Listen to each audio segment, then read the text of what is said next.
Bienvenidos al podcast de la Liga del Código, un podcast de developers para developers. Este es el episodio número 38. En esta ocasión nos acompaña Carl Chan, quien desde Londres trabaja en el game industry automatizando infraestructura, comúnmente llamado DevOps. Hablamos sobre desafíos en el área, nos cuenta su trayectoria académica profesional y sus recomendaciones para los interesados en incursionar en el área. Disfruten. Hola a todos, bienvenidos a un episodio más de la Liga del Código. En este episodio tenemos a un invitado especial, Carl Jan Ogando. Él trabaja como DevOps en la industria del gaming. También estamos aquí Tomás Veras y yo, Germán Pouter. Antes de empezar, hablemos un poco de qué tal nos fue, bueno, no en la semana, diría ya que en las vacaciones. En la ¿Cómo vacación, ¿verdad? ¿Cómo fueron tus vacaciones de Navidad? Fueron muy buenas, porque de hecho nuestro invitado, Carl, vino para acá, para Suecia, y dimos nuestro brinquito a Dinamarca y se pasó muy bien, diría yo. Fue bueno, sí, fue La bueno. tuya, cuéntame.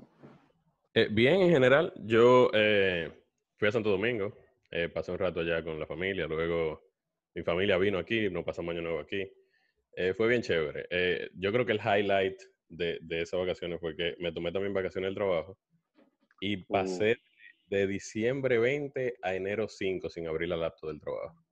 Y de verdad, Wow. muy refrescante. Eso fue algo que... La abrí, bueno, en el celular un día vi un mensaje y respondí y mi manager me mandó como que, pero tú estás de vacaciones, ¿qué es lo que tú buscas aquí? Y como que gracias. Bloqueé mi celular del trabajo y también lo guardé. Así que definitivamente tómense tiempo libre del trabajo, no todo es código, vale la pena.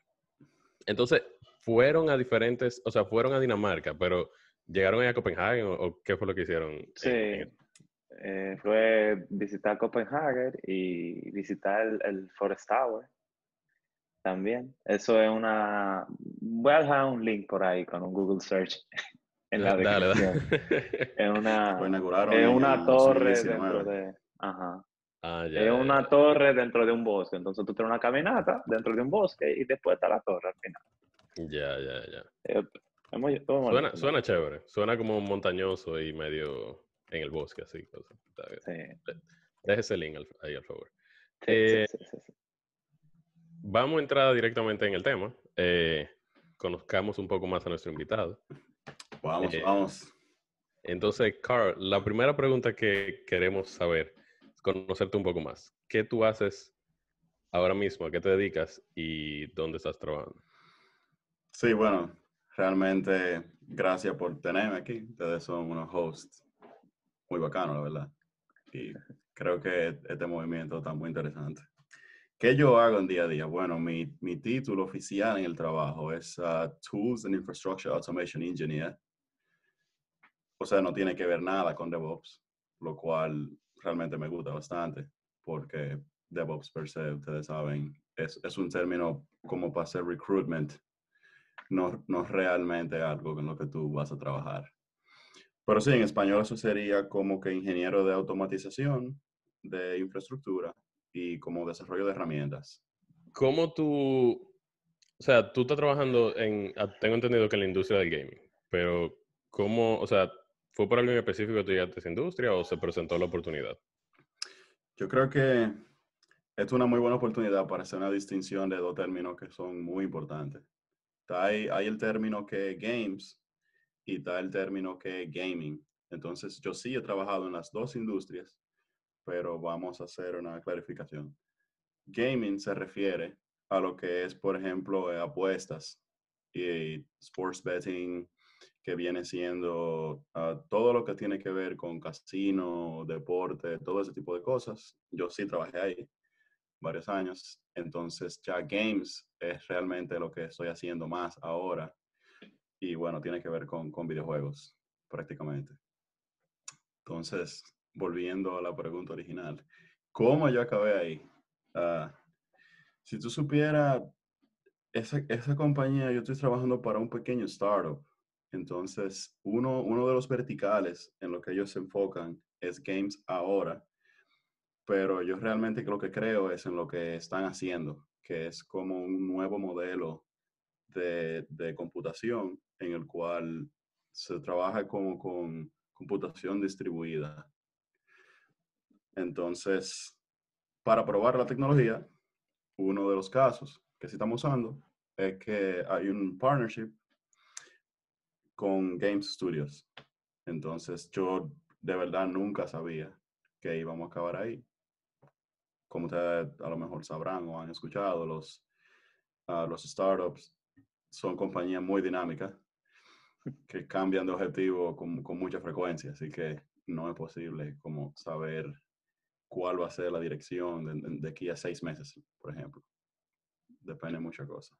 Kai, una Sí. pregunta. ¿Esa colaboración que tienen con Game Studios es la que está relacionada con el evento que tuvieron de un intento de poner muchísimos jugadores online a jugar al mismo tiempo? ¿Cuál fue a qué era que apostaba la empresa y qué tan lejos ellos llegaron en su apuesta? ¿A cuántos Sí, jugadores bueno, ellos querían llegar?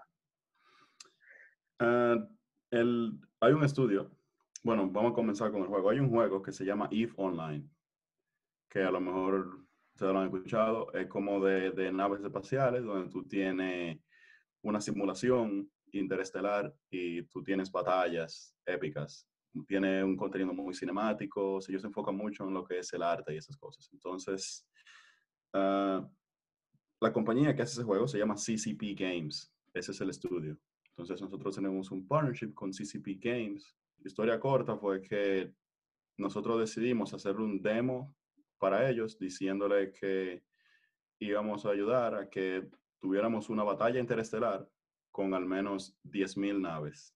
Entonces, cada nave es un jugador y eso era a nivel mundial.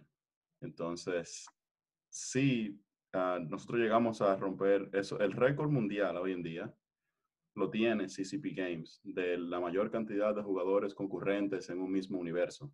Eso le dicen a single shard. Entonces, ahí sí rompimos el récord con AIs, pero no con personas. Con personas solo llegamos hasta 3.000 y pico, casi 4.000. Pero sí, después pusimos AIs y los AI comenzaron a matar a todo el mundo. No, pero yo estoy pensando en 3.000 jugadores online al mismo tiempo en el mismo match. O sea, yo Eso digo nada es, más, pero son muchos. no es nada más, por favor. No es nada más. Kat, y Entonces, dentro de ese evento, ¿qué retos ustedes encontraron que tuvieron que hacer cambios para que eso se pudiera dar?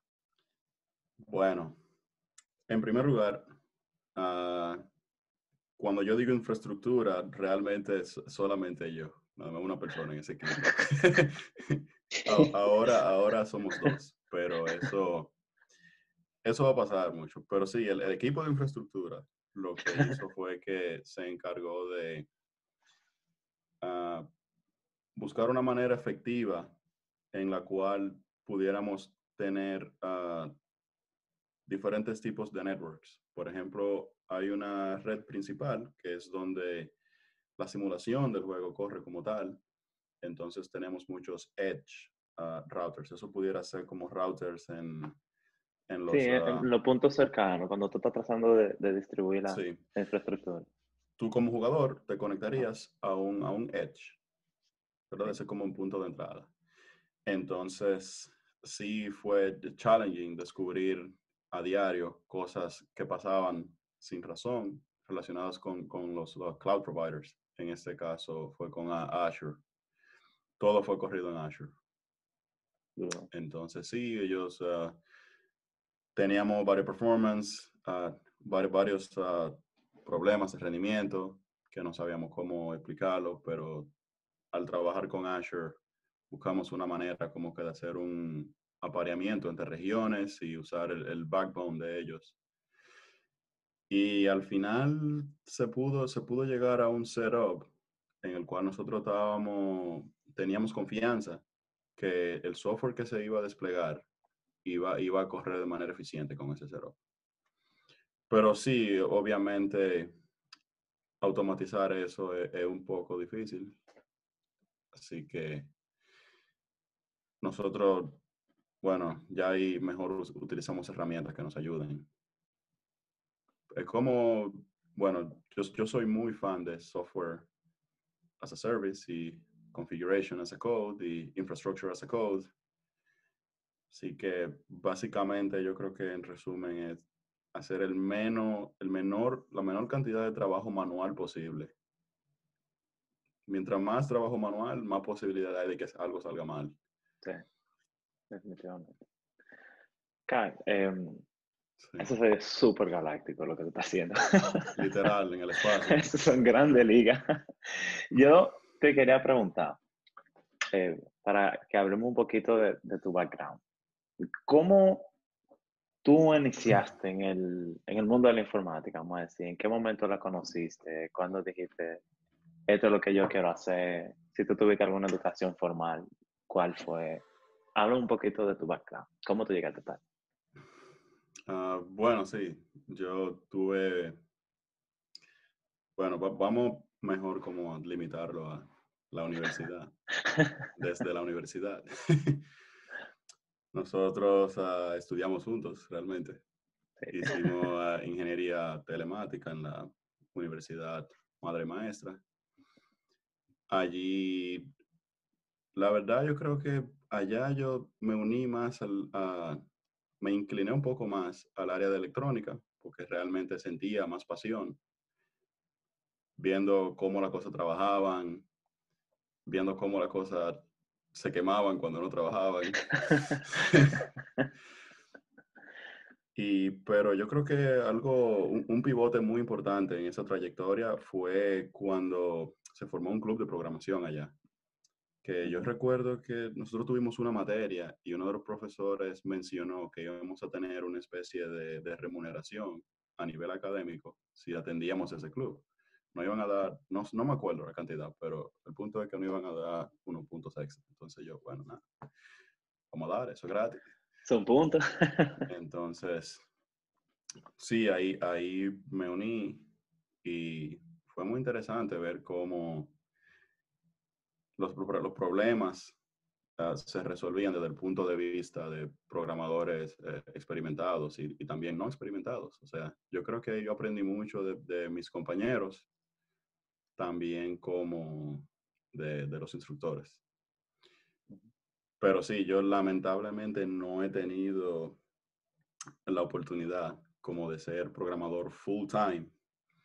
Siempre he tenido por ejemplo, hacer cosas que hacen mucho overlap, que tienen mucho roce con la programación, pero no me ha tocado hacer programador full. Ok. Así que... O sea, ¿te ha tocado más trabajos cercanos o sea, que tú tienes que hacer código, pero tú no tienes que Sí, hacer la solución per se del software que se va a usar, sino tú tienes que programar algunas cosas, pero no es que tú estás haciendo el software principal. Porque en este caso de gaming, tú no haces el juego, sino que tú haces todo, tú programas cosas que están por detrás del juego. Eso es. sí, aquí, bueno, los desafíos de este trabajo como tal son, yo no te puedo explicar en cuántas dimensiones se pueden romper, porque muchas veces me toca, por ejemplo, implementar una estrategia de tagging en los clouds. Nosotros, por ejemplo, somos cloud agnostic o nube agnóstico. Sí, algo así. Eso es prácticamente que la tecnología de nosotros soporta cualquier tipo de nube, ya sea Amazon Web Services, ya sea Azure o ya sea Google Cloud. Entonces, para ese tipo de cosas hay que tener como que muy bien definido cómo se manejan los costos. Y en este caso, tener tags en específicos ayudan a proveer las dimensiones de costos que el negocio puede usar. Eso es algo súper, súper high level, por ejemplo. Entonces, otras veces me toca, por ejemplo, ayudar a resolver problemas de muy bajo nivel, por ejemplo, yo me acuerdo que recientemente tuvimos un problema que en un proveedor de nube, uh, una específica parte del software de nosotros no estaba funcionando. Por alguna razón, crashaba y generaba un core dump. Entonces nosotros al debuguear y seguir investigando, nos dimos cuenta de que lo que ocurre ahí fue que hay una instrucción de un procesador Intel en específico, que es menos de Skylake, antes de, por ejemplo, el 2015, que no la tenían y el software de nosotros estaba confiando en esa instrucción, entonces ya por eso la aplicación crashaba. O sea, la idea es como acostumbrarse al cambio. Eso es como que lo más importante. Y en mi caso, acostumbrarse mucho al cambio de contexto también. Eso es algo que yo entendería que hay mucha gente que no le gustaría, pero cambio de contexto es muy importante. Y saber como que volver al contexto anterior y mantener el lenguaje adecuado. Que te Pero iba a preguntar, ya que estamos una vez más hablando de tu trabajo, sí, ¿cómo luce un día de trabajo generalmente para ti? Es decir, ¿qué herramientas tú usas generalmente? ¿Cómo luce un día a día? sí, bueno, día a día, vamos a poner como que un día promedio. Yo uso mucho Terraform, uso mucho Ansible, me gusta mucho Python porque trabajo en Linux. Entonces Python es como que muy bueno en poner cosas juntas. Es muy fácil tú utilizar un lenguaje así para, por ejemplo, hacer una integración con Bash scripts y con lenguaje de alto nivel. O si hay veces que por alguna razón ese día, no sé, me pasa algo malo por la mente, decido usar alguna librería de C en Python. Pero regularmente lo que yo hago es hacer herramientas, ver por ejemplo los puntos de dolor del equipo, de que por ejemplo tenemos un cuello de botella en un proceso, puede ser hasta haciendo un build. Entonces yo digo, ok, vamos a ver por qué ese build está lento. Ok, no estamos haciendo caching. ¿Por cómo se hace caching ahí? Bueno, estamos usando C++. ¿Cómo se hace caching en C++, por ejemplo? O package management. No se lo recomendaría a nadie que se investiguen cómo hacer package management eficiente para hacer C++. Pero nada, esos son... Yo hago muchos command line interface como línea de comando. Me encanta. Por ejemplo, en vez de tú seguir unas instrucciones donde tú ejecutes 20, 30 comandos, yo regularmente crearía una interfaz de comando y te digo, ok, tú dices Hadean create environment y le pone la propiedad y hace toda la validación.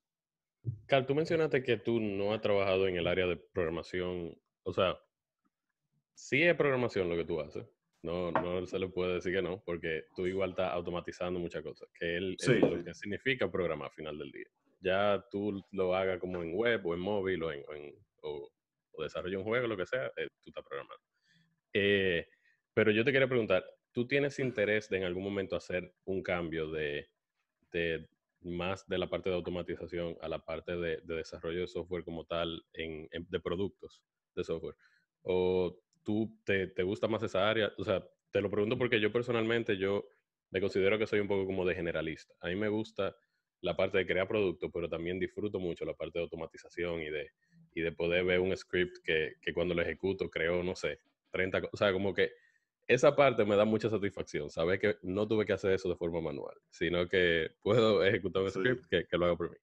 Entonces, ¿cómo tú te defines en esa área? O sea, ¿te gusta más la parte de siempre estar como en el backend y creando infraestructura o te ves en un futuro más como en parte de producto o en diferentes áreas de la programación?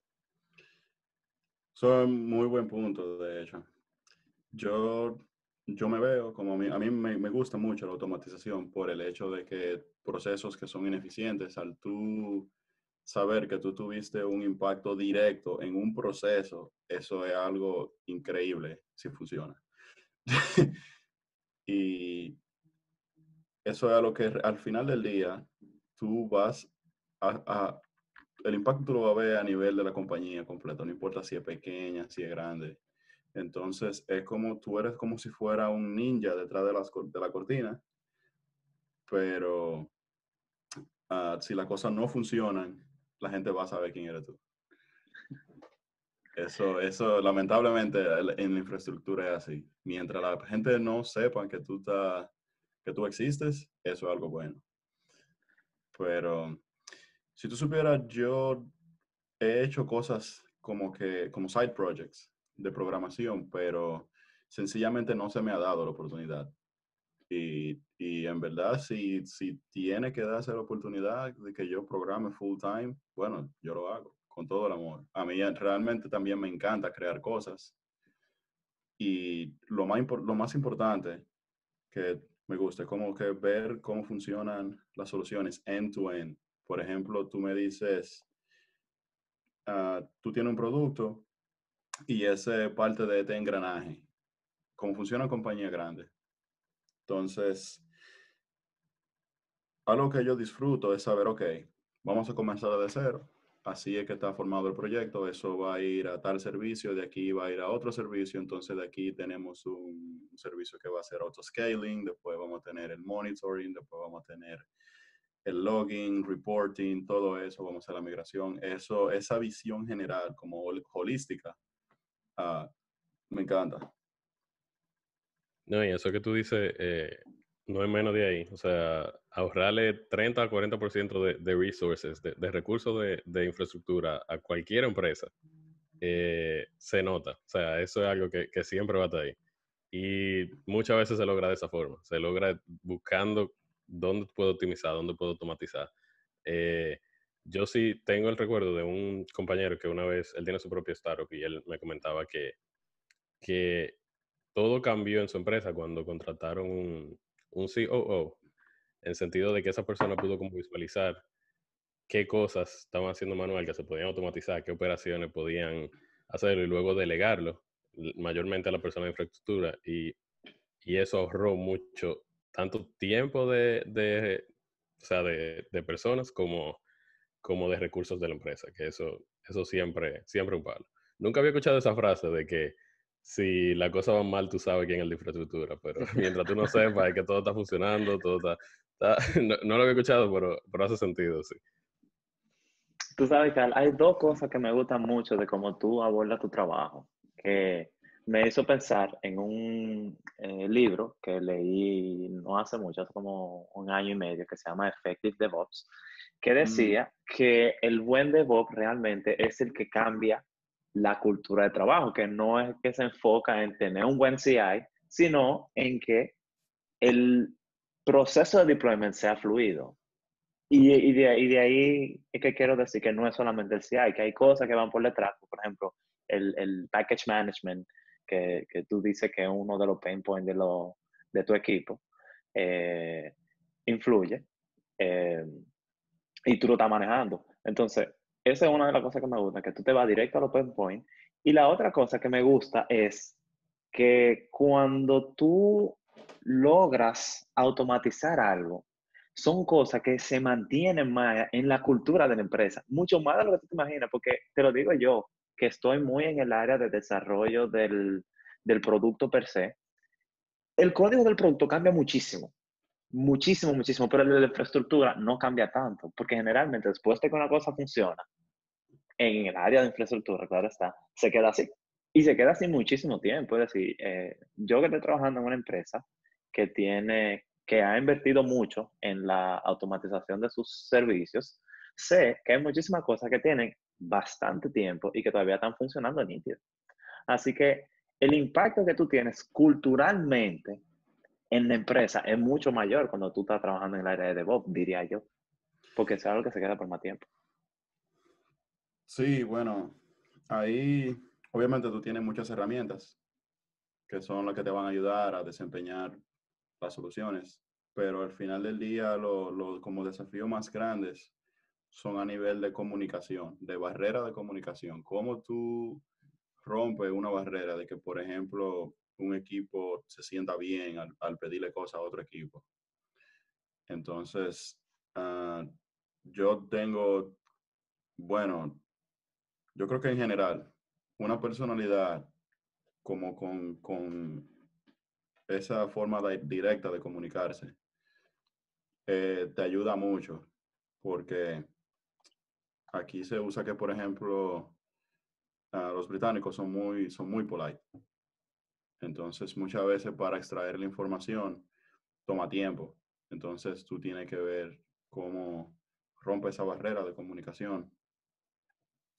Y después de que esa fase ya existe, de buscar tooling. Decir, ok, ya decidimos que vamos a hacer un nuevo, por ejemplo, continuous integration, como tú dijiste. Entonces vamos a buscar soluciones ahora. ¿Estamos todos de acuerdo? Sí. Va a haber un par de puntos de dolor. Al principio vamos a perder tiempo, pero yo voy a necesitar de su ayuda. Por favor, apóyeme ahí. Yo muchas veces ni siquiera sé cómo va a salir la cosa, pero le digo, téngame paciencia. Si me quieren decir algo, díganmelo rápido, díganmelo de una vez, no esperen. Y vemos lo que se hace. Se te Pero es salió la ahí la frase la dominicana, ¿eh? comunicación el problema. Se te salió ahí la frase dominicana. Dígame rápido, dime rápido. No, bueno, es así como que la idea, bueno, la idea principal detrás de DevOps es como obtener feedback, obtener retroalimentación lo más pronto posible, lo más rápido posible. Entonces, si tú promueves esa cultura, lo que sea que tú hagas con herramientas, como que a reflejar. Es como que un tipo de tu personalidad. Sí, sí, definitivamente. Carl, mira, ya para ir cerrando este episodio, me gustaría que me dieras tu percepción hacia alguien que quisiera entrar en el área de DevOps, por ejemplo. ¿Qué cosas tú le recomendarías? ¿Qué herramientas son como una navajita suiza que él pudiera utilizar mucho a lo largo de su trayectoria? Alguien que se quiera Sí. proyectar en DevOps, ¿por dónde empieza? Lo primero es interés. Si tú debes estar interesado en el asunto. Y en verdad yo creo que para entrar en sí, tú solamente tienes que tener te tienes que sentir confortable en tres dominios, que es el dominio de la programación a nivel técnico, no a nivel personal. Del sentido de la programación, tiene que gustarte el networking, o tiene que tener conocimiento básico de networking por lo menos, y tiene que saber a Linux. Bueno, mayormente por donde yo trabajo aquí, se usa mucho Linux. Entonces, eso sí te va a ayudar mucho a desenvolverte y a no tener, por ejemplo, bueno, enfocarte en solucionar problemas de manera eficiente. Muchas veces, uno de los puntos bloqueantes más grandes que yo he sentido es que, por ejemplo, tú tienes que hacer un problema, tienes que resolver un problema y resulta que el punto tiene que ser, por ejemplo, con automation con Python. Pero eso te corre en Linux. Pero si te corre en Linux, tú tienes que hacer un despliegue en algún sitio. ¿Cómo tú haces el despliegue? ¿Tiene que ser un container? Sí, ok, ahora estamos hablando de container. Entonces, los containers, ¿dónde lo va a hacer el despliegue? ¿Lo va a hacer en un servidor? ¿Lo va a hacer en un cluster de Kubernetes o en un Docker Swarm? Entonces, ok, ahora tengo que ver de Docker Swarm. Entonces va al Docker Swarm, lo resuelve. Ahora resulta que viene a ser que ese servicio, que es muy sencillo, tú lo único que quieres hacer, por ejemplo, tener, no sé, una lista de cosas que hacer al día. Ya entonces está el sentido de que como tú hiciste el despliegue a nivel público, tú tienes que saber seguridad. Porque obviamente, entonces ya algo muy sencillo que tú quieras hacer por el simple hecho de hacerlo como end-to-end, ya hay como que capas de complicación, pero sí, o sea, yo entiendo que hay que ser muy perseverante. No deje que la frustración te limite y siempre mantén la cosa con calma. Si hoy, por ejemplo, tú no pudiste resolver ese problema, mañana tú vas a llegar un poco más lejos y al otro día tú vas a llegar un poco más lejos. Y en algún punto tú vas a decir, ah, ok, pude terminarlo, aunque fue algo muy sencillo, como que yo le doy más importancia al proceso que al resultado, ¿verdad? Si el proceso que tú seguiste, tú lo puedes repetir y puedes disfrutarlo, ya es ese como tu navaja suiza. Ya ahí tú nada más Exacto. tienes que comenzar a sacar cuchillos diferentes.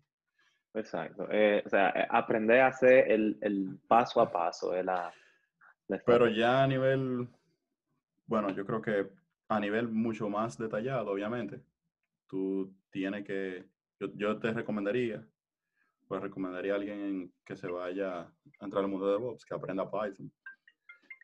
En Python se pueden hacer, por lo menos, bueno, se pueden hacer muchísimas cosas. Aprenda Linux, Bash, un poquito, y tiene que saber por lo menos algún cloud provider. AWS es muy popular. Y herramientas cruciales que se usan mucho. Está Terraform, es muy popular ahora mismo, que para crear toda la infraestructura con código. Y yo soy muy fan de Ansible, que es Ah, para hacer provisioning.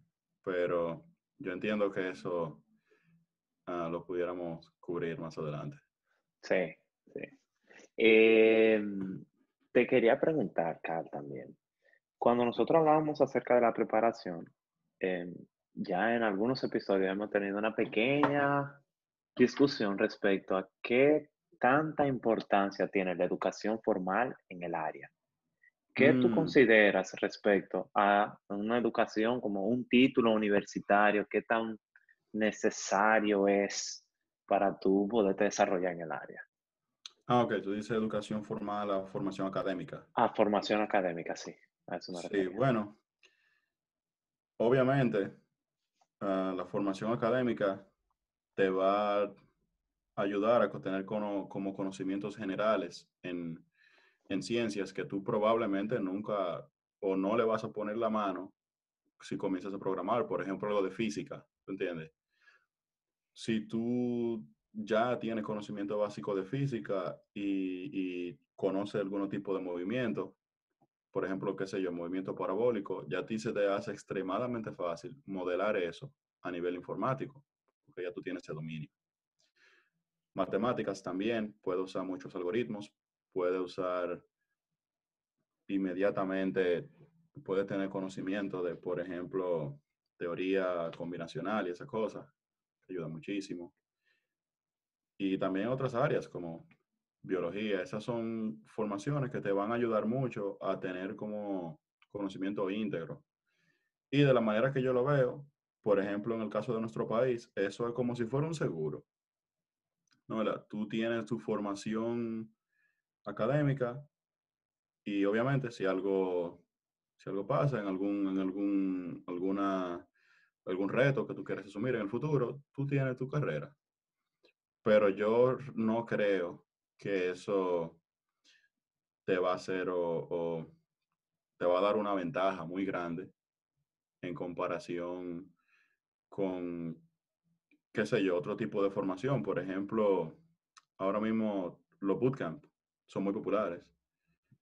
Son como cursos intensivos donde tú solamente aprendes, se enfocan en herramientas muy específicas, en resolver problemas muy específicos de la industria. Por ejemplo, hacer página web. Un bootcamp te puede enseñar a hacer página web. A lo mejor ahí tú no tengas que aplicar tu conocimiento, tus 4 años de formación en la universidad o cualquier tiempo, pero si ya tú tienes eso, yo creo que tú, qué sé yo, va a tener como que esa integridad. Pero al final, yo diría que cada quien debe hacer lo que cree que es correcto, ¿no? ¿Verdad? Ujú, ujú. Si al final tú tomas una decisión y tú crees que esa decisión es la correcta, bueno, dale para allá. Dale con todo para allá, claro. Carl, yo te agradezco muchísimo que nos acompañes en este episodio. A los muchachos que nos están oyendo, recuerden compartir nuestros episodios, suscríbase. Estamos en Spotify, estamos en Apple Podcasts, estamos en YouTube. Muchas gracias a todos, nos vemos la próxima semana. Cualquier pregunta que tengan hacia acá o hacia cualquiera del equipo, por favor nos lo dejan saber. Nos escribe por Twitter o por aquí mismo, por los comentarios. Gracias por tenerme aquí. Hasta luego. Esto ha sido todo por hoy. Esperamos que les haya gustado. Si quieres colaborar con el podcast, déjanos tu feedback en la plataforma que estés usando. Recomienda nuestro canal a tus conocidos y escríbenos los temas que te gustaría que tratemos o las personas que te gustaría que entrevistemos. Hasta la próxima.